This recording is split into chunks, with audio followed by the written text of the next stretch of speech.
Welcome back to another episode of Today in Real Estate with myself and my mentor, Dave Littleton. Today we're on episode 16 and we are going to talk about the overall importance of buyers.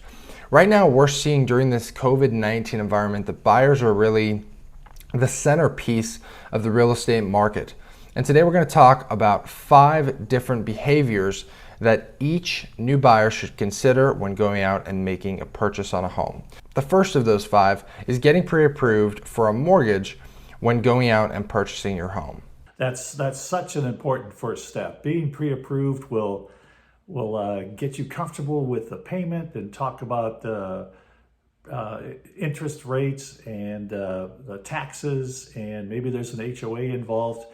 It'll also get you looking at your credit score. And to get pre-approved early means that if there's anything to do with credit repair, maybe even just a couple of small steps to raise your score, you can take a few weeks and get that done. So pre-approval, one of the huge major first steps. Absolutely, Dave. The second step is understanding exactly what you're looking for in a home, really narrowing down your search to things like how many bedrooms you want, how many bathrooms, maybe if the backyard is important, and really just understanding what your search looks like when it comes to that dream home. It's time to prioritize what you're looking for in terms of size, features, things that you want, things that you don't want. A pool, for example, many people just do not want a pool. Many people do. Time to prioritize. And at the same time, you can be a little bit flexible. If it's a condo that you're looking for, do you want inside laundry? Does it have to have air conditioning? What's your price limit on HOA fees every month? So prioritizing the features that you're looking for, that's a great step. Right. Moving on to the third step, now it's time to understand if you want to go for a more rural community or more urban, or even something in between, such as, I would say, Bay Park. Yeah, you need to look at your lifestyle and the location. Do you like an urban environment, a center city environment, maybe suburban? Do you need to be close to retail? Do you want to walk to restaurants and stores? So it's a time to prioritize exactly what you're looking for in terms of the environment.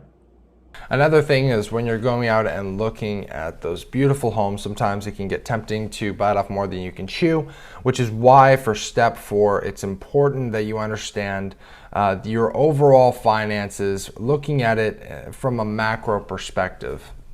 Yeah, you'll need to factor in the amount of money in the bank for you.